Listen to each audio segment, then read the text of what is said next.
ನಾನು ಹೌದಾ? ಬ್ರಾಹ್ಮಣ ಕನ್ಯೆ ಕಾಡಿನಲ್ಲಿ ಬರುವ ವೇಳೆಯಲ್ಲಿ ನನ್ನ ಬಗ್ಗೆ ಮಾತನಾಡುತ್ತಾ ಇದ್ದಾರೆ. ಹೌದು, ಏನಂತ?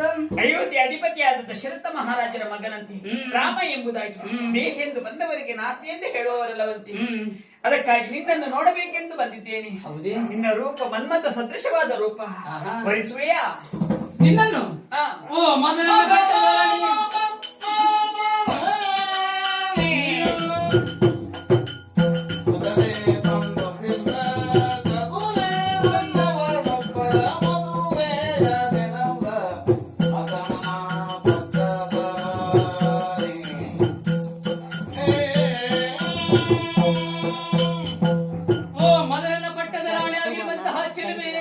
ನೀನು ಅತಿ ರೂಪಸಿ ಹೌದು ಅಲ್ವೇ?